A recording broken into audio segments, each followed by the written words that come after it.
What do people not know about what it's really like to be a teacher? Let's discuss on the K-12 Engineering Education Podcast.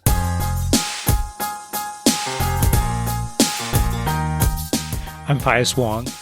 My guest is Roxanna Elden, teacher and author, here to talk about her new novel, Adequate Yearly Progress, all about the untold reality of teachers' lives in America.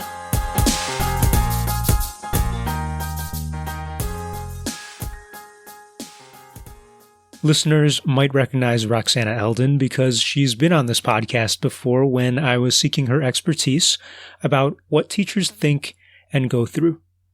Roxanna was a public school teacher for 11 years and previously wrote a popular advice book for teachers called See Me After Class, which often drew on her own interviews with lots of other teachers. Now, Roxanna Elden has a new book just released this August 2018 called Adequate Yearly Progress, and it's a novel about the complicated lives of teachers in the fictional Texas town of Brae Hill Valley. When I got the chance to talk to her recently, I started out by asking her when she did her writing.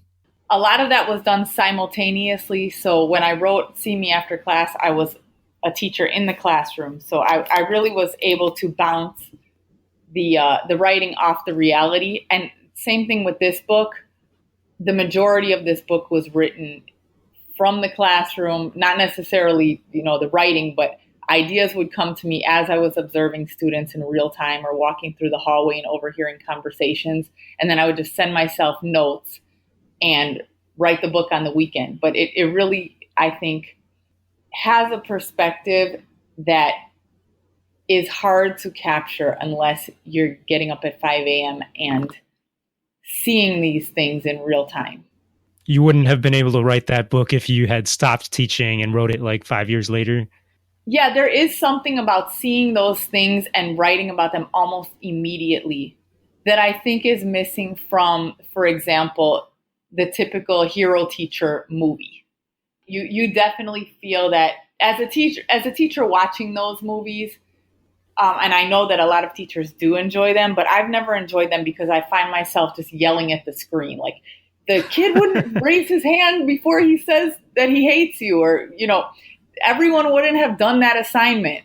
And so the little moments that actually happen in the classroom, I really wanted to get right, even though the story is an actual story. It's not just about the day-to-day lives of teachers, but it was very important to me to get those details right and have it be something that rings true to people who spend a lot of time in classrooms.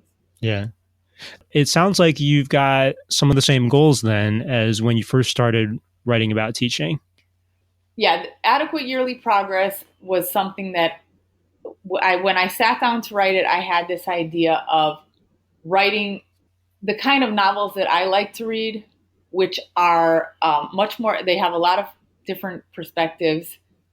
They aim for more complex characters and very realistic details. And that was something I hadn't seen a lot in school-related stories. Often you just have this one hero teacher who's battling the odds to save the kids. So the details in those stories never rung true to me as a teacher watching these movies or reading these stories. And I wanted to write a story that would ring true to teachers, but in the same way that probably the TV show The Office rings true to a lot of people. It makes you laugh. There's a good storyline, but there's all these little details that they kind of nail because it's clearly been written by people who have experience in that work environment. So I wanted to write a story that captured teaching in the same way as part of the story. Is the book aimed at teachers specifically?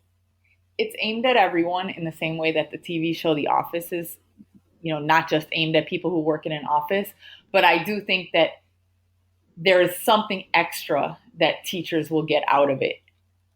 That's just kind of a shout out to them. The title itself, that phrase, Adequate Yearly Progress, probably has a lot of meaning to teachers. If someone doesn't know what that means, what does that mean? And why did you title your book that? Well, Adequate Yearly Progress is kind of education jargon that teachers will have heard a lot. To other people, I've asked around, like people who are not teachers, what do you take from the phrase adequate yearly progress? And a lot of them just kind of say, well, it seems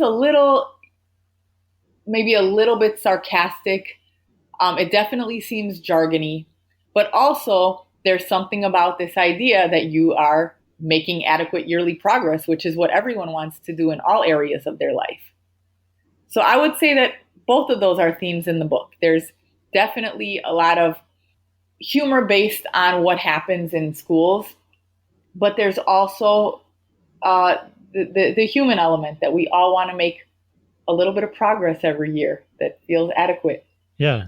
I thought it was really interesting that you mentioned that you already asked other people about the title and what they thought. I got that same vibe of sarcasm in not just the title, but in certain parts of your book, or satire, I guess is the better word.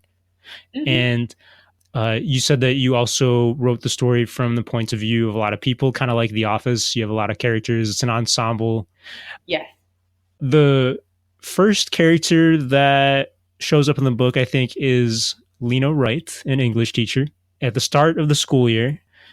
I was wondering if maybe you could read an excerpt from the book where we first learn about Lena, and that way people could get a feel for your story. Sure. So this is Lena Wright, who has moved to Texas to teach at an urban school from Philadelphia. She's a Philadelphia native, and she's a spoken word poet, and she's hoping to be part of this community that she's working in and kind of get in touch with her own culture. And this is just after she's gotten out of her car. She's carrying a box into the school for not the first day of school, but one of the prep days ahead of the first day of school. So this is her. Okay. She waited until a line of JROTC students marched past, then yanked open the door to a welcome blast of air conditioning. A familiar sign above the office door proclaimed, "At Brae Hill Valley High School, failure is not an option." Though this was not an entirely accurate statement. In fact, near the end of the previous year, Lena had often joked that failure was one of the most popular options at Brae Hill Valley. Today, however, she entered the office with no urge to be sarcastic. It was August.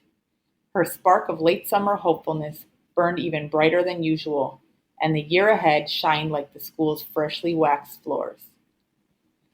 Around her, other teachers shared their favorite seasonal greeting. "How was your summer?" "Too short." "Ha ha, mine too." Lena smiled, but hoped she'd be able to avoid the small talk. As a spoken word poet, she hated the feeling of wasting words. Plus, there was only one more day to prepare before tomorrow's marathon of meetings. She put down the box and checked her mail, flinging a summer's worth of catalogs into the recycling bin. They landed with a loud thunk.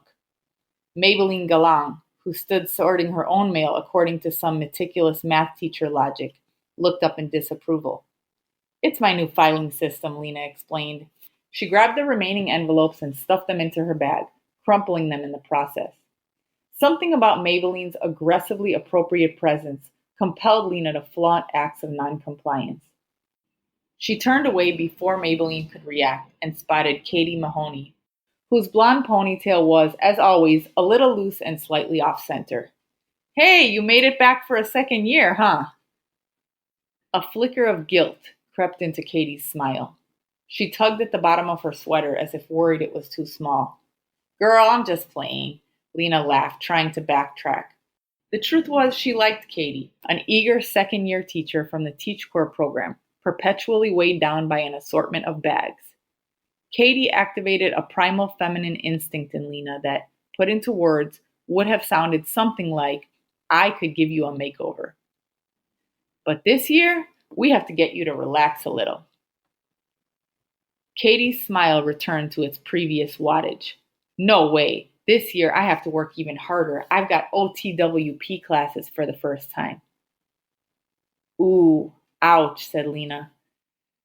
OTWP stood for Open to Wonderful Possibilities, the newest name for the remedial classes whose title changed every few years.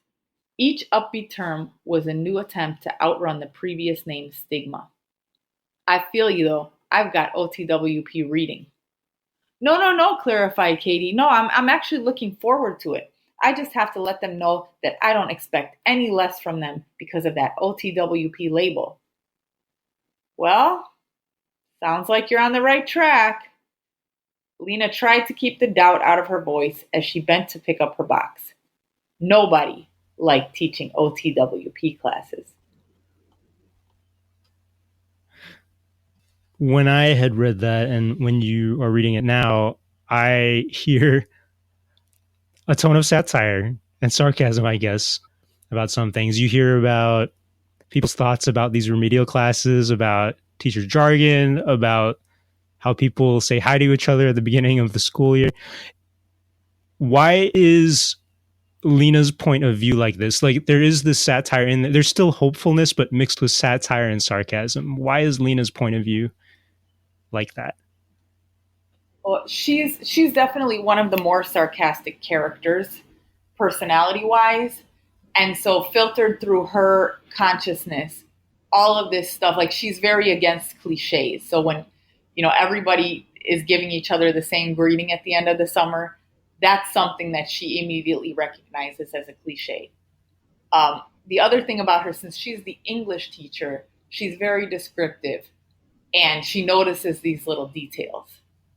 So I thought that she was a good character to start the book because as she meets everyone, she is going to make commentary on them in her own head.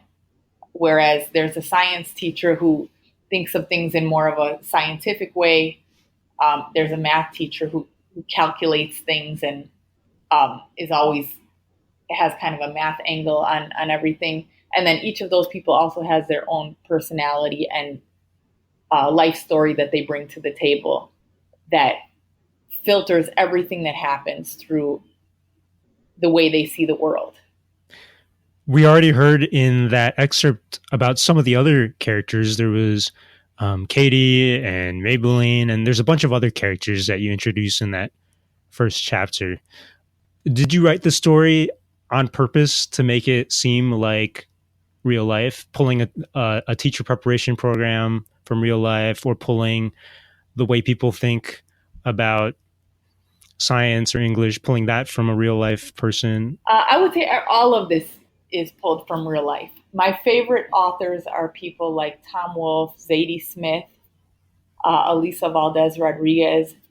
What they all have in common is they all have multiple characters, multiple perspectives, but also that their books are almost researched to the point where they're almost like journalists. Actually, one of them is a journalist turned novelist, but they work really hard to ground all of their details in recognizable real life situations. So I tried to do that. I had never seen a story like that set in a school. I love those stories and I love how they capture their environment. Mm-hmm. So nothing is based on a one-on-one basis on a real person, but definitely there might be, 50 people blended into each character, but there's definitely reality behind all of the writing. Yeah. And you already mentioned some of your important characters, like the science teacher, Hernan Hernandez. Just a side note, you included a part where he had, I thought, this great lesson about scientific method and volume and stuff. I'm not going to describe it, but I saw at the end that you got that from a real teacher. Yes. Okay. No, that was cool. I need to pull that in some of my science lessons that I'm doing. Yeah. So, but he's really different, like you said, from your other characters, different from Lena, the way he thinks about things, different ways of speaking, different backgrounds, different ethnicities, religions. You have a lot of diversity, I think, in your cast. Yes, and that was important to me because if you go to any large city and you go to a public school in that city, chances are you are going to have a diverse faculty. So I wanted to make sure that I represented that in the book, and where my own experience fell short for any particular character, I really tried to do a lot of research, a lot of reading, a lot of sitting in people's classes, a lot of conversations that would help me get the details right for everybody.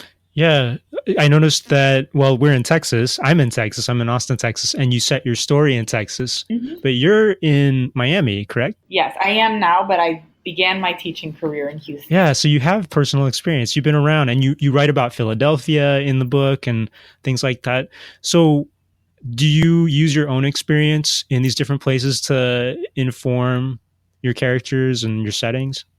I would say that a lot of the original sparks of ideas come from things I've seen or experienced in real life, because I guess there's no way around that. I mean, but it could be something as simple as just noticing on the bus two people having a conversation and trying to guess the relationship between those people. And then from there, I will do a lot of work and a lot of thinking to try to make that into a part of the story if it fits. So there's not too much. There's not a lot of real stuff with the names changed, except for that one science lesson that I did use almost word for word from this teacher's lesson plan that he was nice enough to give me. So I just want to talk about real detailed stuff, and I'm not going to give away too much if people haven't read the book, but just little teasers here and there. One of your characters is a football coach. And in Texas, that's big, as you know, and as probably a lot of listeners know. Your coach, Coach Ray, has a real complicated backstory. He really takes care of his students, his athletes, really seems like a father figure to them. But in his personal life, it's not so easy to be a father figure for him, let's say. And it struck me as I was reading this about Coach Ray and about your other characters that it seems so obvious, but I had to read it to make that connection, that teachers' personal lives really can affect their professional lives. How much in reality do teachers' personal lives affect what they do in the school? And how do teachers cope with that? Well, that's a great question and also a complicated question. And it's almost one that I dealt with more in my first book, See Me After Class, where I specifically talked to new teachers who are trying to create a teacher persona that's completely different from who they are. And a lot of the reason is because you want to do the best for the kids. So if you personally are someone who doesn't open your mail for a week, you're still trying to be the person who grades papers within 24 hours. And often you find that you're still the same person. So there's a professional twist on it. But you really have to work with the person that you are and the aspects of your personality that are kind of either built in or pretty solidly stuck in there at this point. So that's definitely true for the teachers in this whole book. I mean, if somebody has a sense of humor, they're going to have a sense of humor in the class. If they don't, they're not going to. And if they take things personally, they're going to take things personally in the classroom. And in the case of the coach in particular, a football coach is a very specific role in a school because you are this kind of group father figure, but it's also limited to a specific subject. And even if you do give students or players, tips on how to live their life and coaching on how to live their life, which a good coach does, it's still grounded in the sport that you coach.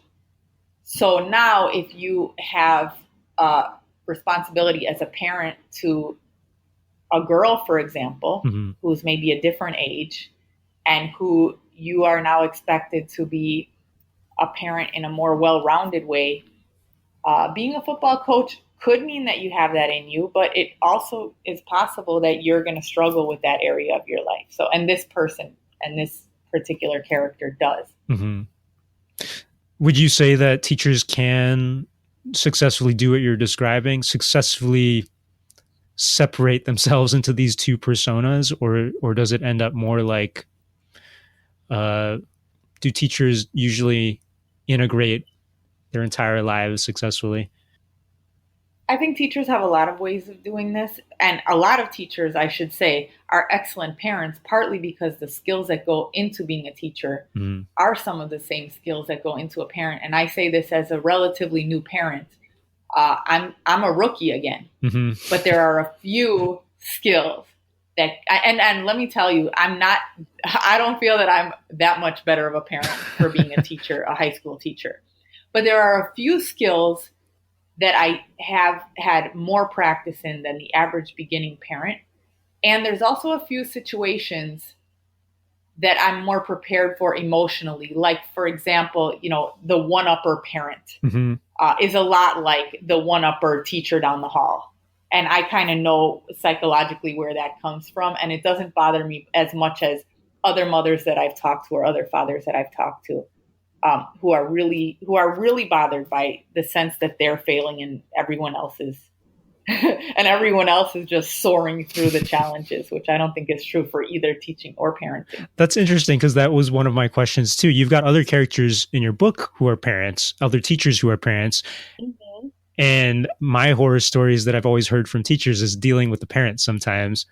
And I wonder if, let's talk about the other question. If you're a teacher and you're teaching a student and the student has a parent who's also a teacher, are those parents any easier to deal with? They can be harder. They can be easier because they get what you're trying to do, but they can also be harder because they know what teachers are worried about within their careers.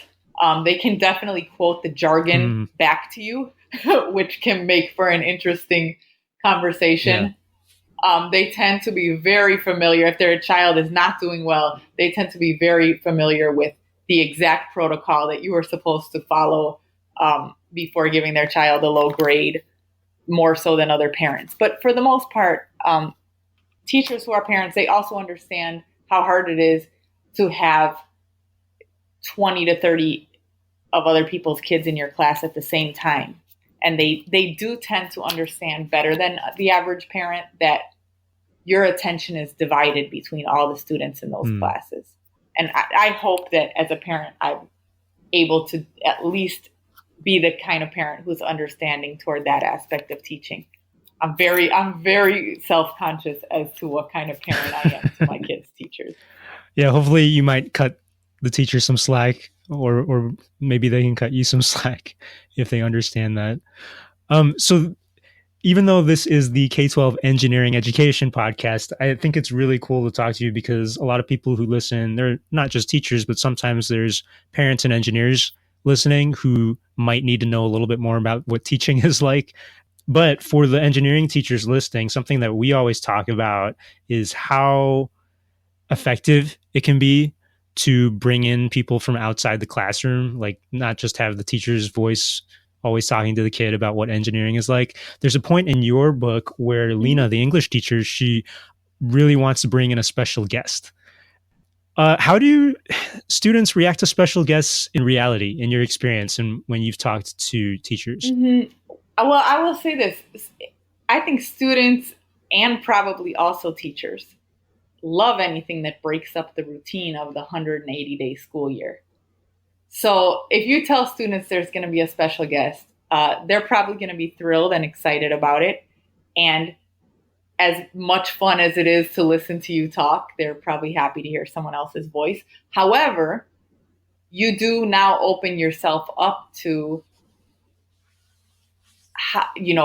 how are your students going to behave in front of this other adult that you probably think highly of, or you wouldn't have brought them into your class. So it's definitely an opportunity for, if your students are not behaving well, for the teacher to be a little bit embarrassed.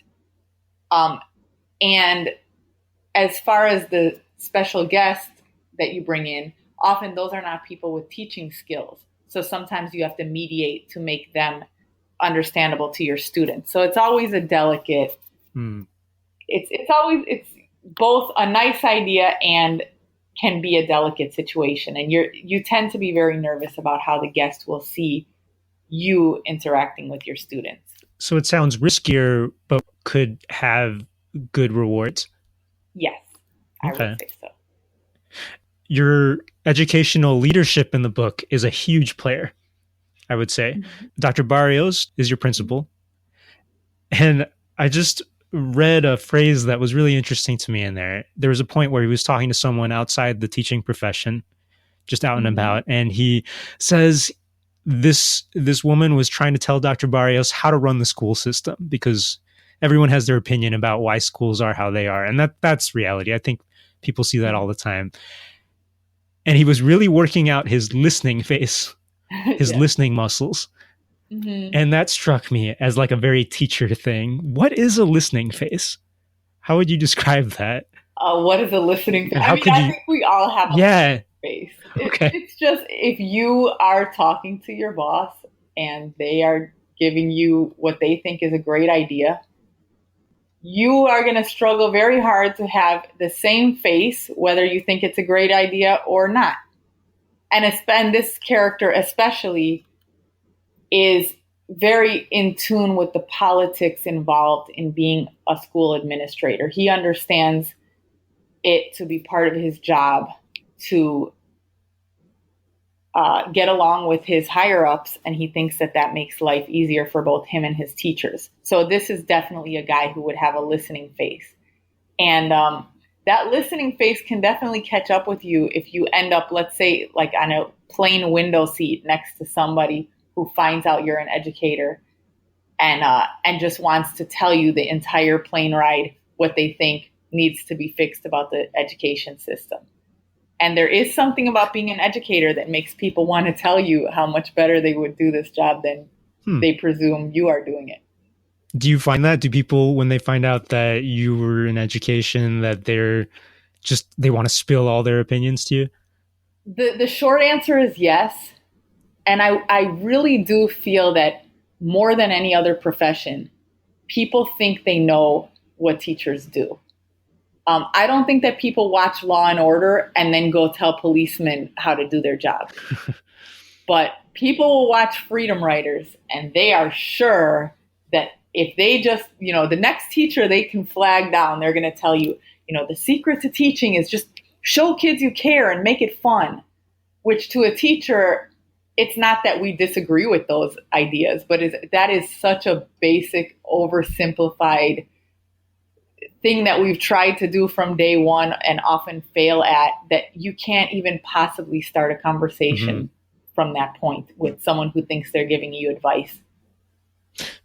When that happened in the book and someone's just given the principal an earful, that was like one example out of many where I feel like you're lampooning aspects of this whole education ecosystem where people think they know what's best for education. And you don't just target that. You target testing. I feel like you target the underperforming teacher who doesn't know that they're underperforming, but you also target students that are not so great. You don't shy away from, I feel like, criticizing a lot of things in the education system. Is that just my personal reading of it, do you think, or did you want to poke fun at a lot of these things? I wanted to capture the education ecosystem, and I love that you called it that, because I think that's what it is. And to be able to describe what goes on in schools, I think you really need to describe as realistically as possible every aspect of that ecosystem and how they interact with each other. So I would say that you definitely got it right. I'm thrilled with the things that you've gotten out of this book. So awesome. A lot of things that I intentionally put in there that you picked up. Okay. Well, one of my questions, though, that really made me wonder if it was real or not, was you have a part where I believe Dr. Barrios is on TV, or he's at a big media event, basically a really sensationalist program that was meant to crown an education superstar. And in my head, I'm thinking, whoa, does this actually happen? Does media sensationalize people, or I don't know what the word is, but make someone a celebrity in education who doesn't deserve that? The short answer would be yes. But the longer answer is that communicating with the media is a very specific skill. And this is something I learned as a teacher who also communicated with the media more than the average teacher, because I had this nonfiction book for new teachers. The average teacher never needs to be on the news. But when they are, you often find that teachers are not great at speaking to the media And I put some thought into that. And I think it's because teachers are used to communicating complex ideas over a 45-minute class or more. Hmm. And to a small audience, and make sure that everyone really gets the concept. Whereas to communicate with the media, and I mean, there are people that you can pay $4,000 a day to train you to communicate well with the media. It all comes down to being able to say things in one sentence that cannot be misinterpreted. And so I think what you find is that the person who's the best at communicating about education to the media is not necessarily going to be the best teacher, because those are two separate skills. And teachers, I think, will recognize this sense that somebody is getting really, really famous talking about how they can solve the problems in education. And if you give us an hour at happy hour, we will complain and complain and complain about that person's message. But no one wants to listen to teachers complaining at happy hour. Right. That is the least popular type of communication. So it's it can be a strange contrast. Yeah. No, because in that moment I was really wondering, is that just a moment for laughs, or is it like a reality? But it's sounding like that can happen. Mm-hmm. Everything in the book is based on parts of the education ecosystem. Yeah. Yeah. So in that respect, it was a little bit shocking for someone who wasn't in the K-12. I mean, I met a lot of K-12 teachers with my work, but since I never was in it, there were parts that really were surprising. And I feel like if you aren't a teacher, you would learn a lot. And especially hearing from you that it's all based on reality. It's quite surprising. It's not just for laughs. If it's not just for laughs, then I'm a little afraid, you know? Mm-hmm. There's a pep rally for testing, for example. I didn't even know if that was a thing, but I guess people do that in schools. I would say any teacher who works at an urban school who is listening to this podcast, as you said, I don't know if it's a thing, they probably all yelled, "It's a thing!" All right. And if you picked up on the fact that I'm no fan of the test prep pep rally, that would be an accurate statement. I thought it was funny, that scene, but you know, now that I know it's more real than I knew, it's a little scary. Actually, yeah, that brings up a general question that I really need to ask. I mean, I think your book, Adequate Yearly Progress, is listed in online retailers in the humor section, because it's clearly a humorous story, or it's satire. Mm-hmm. But reading partway through, I got the strong impression that it's not just comedy, it's like tragedy in a way. Is that intentional? I guess, and this is going to be the English teacher writing nerd in me, I think that actually describes a lot of comedy, especially satire. That there is an element of picking up things and holding them up to the light that are not always humorous by themselves. Yeah, The Office that you were talking about, like, I love that show, and it's for that reason too. It's not always just straight up comedy, but I can see where you were making that comparison. Mm-hmm. Does your story have a villain and a hero? That's a complicated question, because I'm such a, I'm so down on the typical teacher hero story that I would say there's absolutely not a hero of the story. There are protagonists, which are main characters that you follow a little more than the other characters. But nobody in the book is a hero. And I also, one of the elements of the teacher ecosystem in general is that teachers are encouraged to think of themselves as heroes and often portray themselves as heroes. And so there's some of that in the story that is addressed in the story, but there's not a specific hero in the school. And I would say that at any school I've worked at, I mean, can be lots of great teachers. There can be some bad teachers. There can be teachers who have bad moments where they were a villain for that day, mm-hmm. Or a hero for the day. But there's really not a hero of a school. And if there is, then you may be looking more at someone who's knows how to promote themselves as a hero rather than an actual hero. I think we need to be careful of the teacher hero story. So I could go on asking you about details forever. I don't want to spoil too much. So I want to actually step back before we run out of time. And actually, this is a good time to point out that, yeah, there were a ton of different characters, and it was interesting to see that different people had good and bad behaviors at different times, and everything kind of depended on many factors. When I was done reading your book, I thought of your school, Brae Hill Valley, and any school as like a giant system. And maybe that's the engineer in me, like a system of parts that work together. I'm always thinking of like a car. When we talk to people about what engineers do, we say, oh, someone designed and built the tires, and somebody made the stereo system, and somebody did the engine, and all of them have to connect and work together. And that is exactly the picture that I saw when I was reading your story. Like, you have a whole bunch of different teachers with different personalities and methods, and they're all trying to navigate this giant system of education. And if one thing goes wrong, it seems like it has a whole bunch of effects. And Yes. the other thing that made me think of was, well, when engineers make a complex thing like a car, it takes forever, and it's really complex and involves a lot of processes. When you wrote your story about like a real school or a school that is based on reality, that must have been really complex. How do you write something like that? What's your process for that? So until you asked this question, I really never realized how much fun it would be to talk to an engineer about writing. Because there's so much that goes into writing, and there's so many technical things that you would never bore people with, because it's just so infinitely nerdy. But you can bore me with it a little bit. Yeah, but I won't be bored. There is an architecture to stories that, if writers are studying the craft, they will know how to break a story into its components.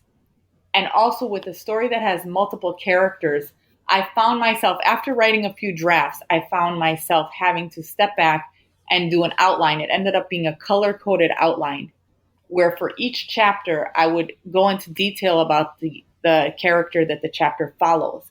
But I also had to figure out what every other character was doing off screen during that chapter. Because that chapter could also turn out to be a turning point for someone else's story, even if it's just someone overhearing the main conversation. So there was a lot of outlining. There are a lot of charts and graphs saved on my computer. I would love to see that. That will never see the light of day. Yes, but I'm glad to be able to say that they exist, because I mean, I spent months on these. I'm sure. On these very complex outlines, and then you go back and you rewire the story. Rewire, that's a great word. Yeah, because like when you're talking about it, I mean, your storylines clearly have different threads. Like, one person does something which makes this student act out, which makes this teacher react in a certain way. So there's this thread or wire connecting everything together. I'm imagining flowcharts or other tools. So I guess you represented your story not just in straight up paragraphs in the beginning. Yeah, I started it during National Novel Writing Month, when you're just supposed to blow through a first draft of a novel in 1 month. So I didn't give that much thought to it. But as I was trying to turn it into an actual story, which was something new for me as a nonfiction writer, trying to make sure it's a story that has forward motion, the main thing to remember, and this is probably a lot like engineering or designing a machine, is that everything makes something else happen, and nothing really happens unless something else has made it happen. So I think about it sometimes as one of those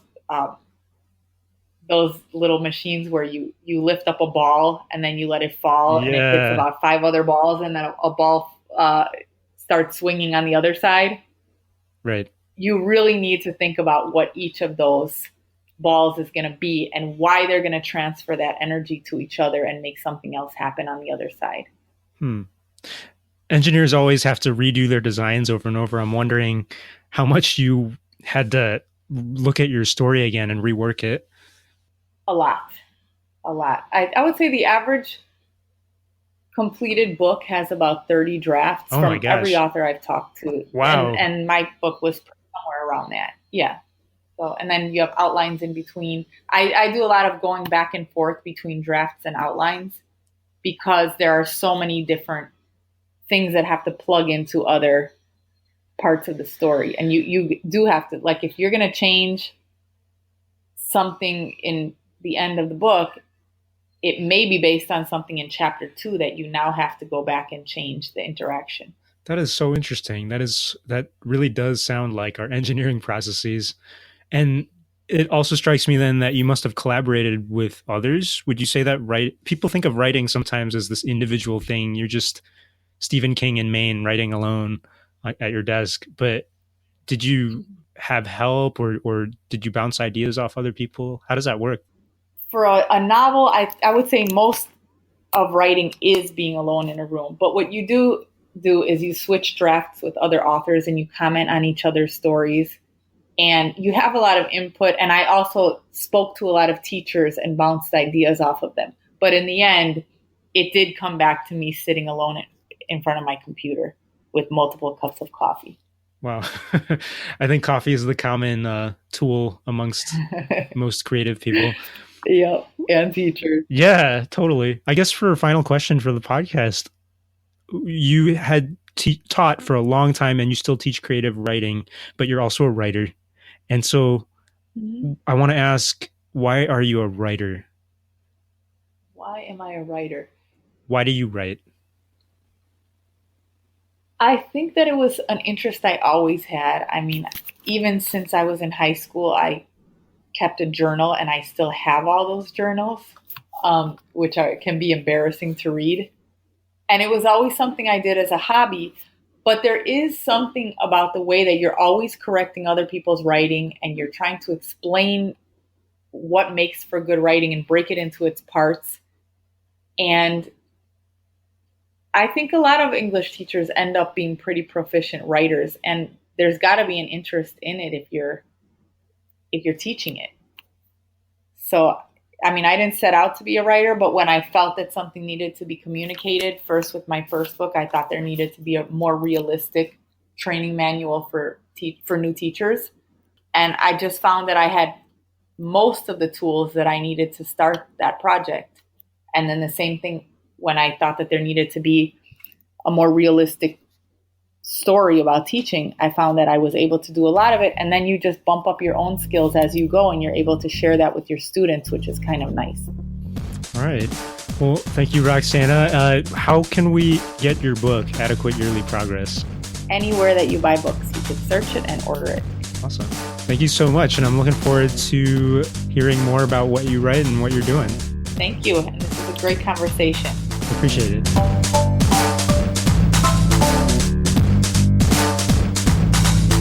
That was Roxanna Elden, former K-12 teacher, current teacher of creative writing, and author of the new book, Adequate Yearly Progress. For links to the book and to other topics mentioned today, check this episode's show notes or visit the podcast website, k12engineering.net.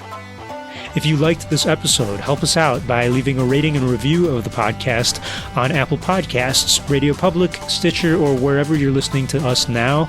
Tweet the show, follow us on Facebook, and email me your reactions, your comments, and your ideas. Episode transcripts will be available on the website thanks to supporters on Patreon. If you like what I'm doing, please help me out by donating to my studio on Patreon yourself. You can go do that by pointing your web browser to patreon.com/PiosLabs or find links to Patreon from the podcast website, k12engineering.net.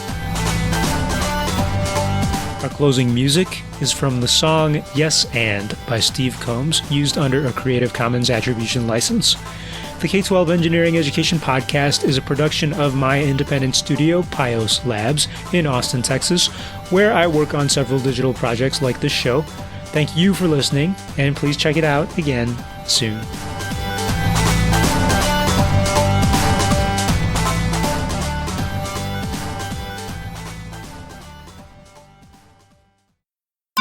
Hey there, it's Pius, and I'm giving you some post-show notes for the first time in a long time. It's been a while. The only post-show note is that Rachel and I, we have again submitted to South by Southwest, both South by Southwest proper and South by Southwest EDU. So if you're a fan of South by, or you're a fan of Austin, Texas, or you're a fan of us and the show, you should definitely keep up on the news of South by Southwest, because our proposals are going to be public pretty soon and you can vote on them. And we are definitely going to ask for your help voting for them, because we do want to be there and we want to share our thoughts and ideas. One of our proposals has to do with having a meetup for podcasters and podcast lovers, just like last year, because it was so much of a success, and we want to do that again. And we also submitted another proposal about having a discussion about career changers in education and engineering. Basically, teachers who might leave teaching to go into tech and engineering, or vice versa.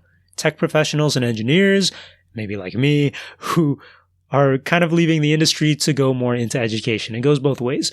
And we just want to have a authentic, real discussion about that. And maybe it'll be part of our broadcasted podcast episodes. I don't know. Stay tuned for more, and thanks for listening.